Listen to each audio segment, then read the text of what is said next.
కానీ ఆంధ్ర పాత ఆంధ్రప్రదేశ్ రాష్ట్రంలో ఎన్టీ రామారావు పదవి ఇచ్చుతాడేదో నాదెండ్ల భాస్కర్ ఎపిసోడ్ మీరు చూసిరు.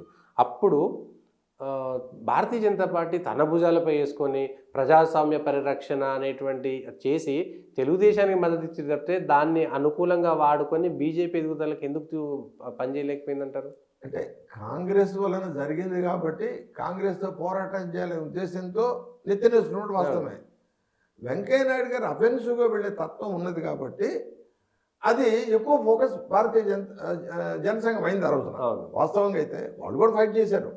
అందుకనే నాకున్న అంచనా ప్రకారము ఆయన సీటు మార్పిచ్చి ఎవరిని ఆయన ఇంకెక్కడో అసెంబ్లీ సీట్లు గెలిచున్నాడు. ఆయన ఆత్మకూరులో ఎక్కడో ఉదయగిరిలో గెలిచున్నాడు. ఆయన ఆత్మకూరుకు మార్పిచ్చి ఆయన ఓడిపోయేటట్టుగా చేసి తెలుగుదేశం వాళ్ళే వెంకయ్య నాయుడు గారిని, ఎందుకని ఆయన ఫోకస్ కాకూడదు అసెంబ్లీలో. ఓకే, అంతకుముందు ఆయన చుట్టూ బాగా జనరల్ ఆయన లేదా మిగతా వాళ్ళు చాలా ఉత్సాహంగా మాట్లాడేవాళ్ళు. ఓకే, మన మహబూబ్ నగర్ జిల్లా ఎక్స్ జైపాల్ రెడ్డి గారు వీరు అసెంబ్లీలో నిలబడితే అందరు కూడా వాళ్ళ ఉపన్యాసం వినేవాళ్ళు.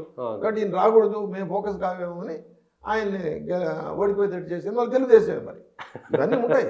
సాయం చేసినందుకు ఓడగొట్టారు అంతే, దేనికదే అంతే.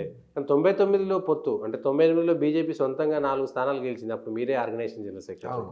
అప్పుడు మళ్ళీ 99లో పొత్తు పోవాల్సినటువంటి పరిస్థితి ఎందుకు వచ్చింది? కేంద్ర పార్టీ ఎందుకనో ఇది అవసరం అవుతుంది, సెంటర్లో మనం పవర్లోకి రావాలి. ఇప్పుడు కేంద్ర పార్టీ ఆలోచన ఎట్లుంటుందండి, మనం కేంద్రంలో పవర్లోకి వచ్చినట్టయితే కొన్ని మంచి పనులు చేయగలుగుతాము. ఓకే, పవర్లోకి వస్తేనే చేయగలుగుతాం. రాజకీయాల్లో ఉండే విశేషం మీరు ఎన్ని ఉపన్యాసాలు ఇచ్చినా ప్రశ్న లేదు. ఓకే, పవర్లోకి వస్తేనే చేయాలి. పవర్లోకి రావడం కోసం కొన్ని పిల్లి మొగ్గలు తప్పదు, మీరు కుక్కర సఫర్ కావాలి. ఓకే, అన్ని సీట్లు గెలవగలిగిన శక్తి స్థానిక పార్టీకి ఉన్నట్టయితే వాళ్ళు ఓకే అంటారు. లేకపోవడంతో ఏమవుతుంది, జరిగింది. ఇవాళ ఆంధ్రప్రదేశ్ పరిస్థితి చూడండి. 2 పార్టీలు, ఒక పక్కన రూలింగ్లో ఉండే పార్టీ కూడాను ఎక్కడ కూడాను కేంద్రంతో తగాదా లేదు. తనకు ఉన్నటువంటి పార్లమెంట్ సీటు మొత్తం లోక్సభ కావచ్చు రాజ్యసభ కావచ్చు ఎక్కడ కూడా ప్రభుత్వ వ్యతిరేకంగా వేయలేదు. ఇంతవరకు మాట్లాడలేదు. ముఖ్యమంత్రి నోరు తెరిచి ఎప్పుడు కూడా ఒక మాట అనలేదు. ఎప్పుడు కావాలంటే అప్పటికి ఇంటర్వ్యూ వస్తుంది ఆయనకి. ఎందుకని, కేంద్ర పార్టీ అరే నాకు ఇన్ని సీట్లు ఉన్నప్పుడు నేను వాళ్ళు వదులుకోకూడదు అనుకుంటాను. కాబట్టి ఆ వ్యూహం అక్కడికి వెళ్ళేసరికల్లా రాష్ట్రాలు కొంత సఫర్ కాక తప్పదు. కానీ 99లో పొత్తు పెట్టుకోకపోయినా సొంతంగా గెలిచేటువంటి సీటు గెలిచిన తర్వాత ఎన్నికల తర్వాత పొత్తు పెట్టుకుంటే బాగుండేది కదా అనేటువంటిది ఒక చర్చ ఉంటుంది. కానీ వాళ్ళ కోరిక ఏంటంటే కలవాలని. ఓకే, రెండోదేమిటి, ఆ పార్లమెంట్ సీట్లు మన వెనకాల ఉన్న అవసరం. అప్పట్లో చాలా పెద్ద నెంబర్ ఉండే తెలుగుదేశానికి.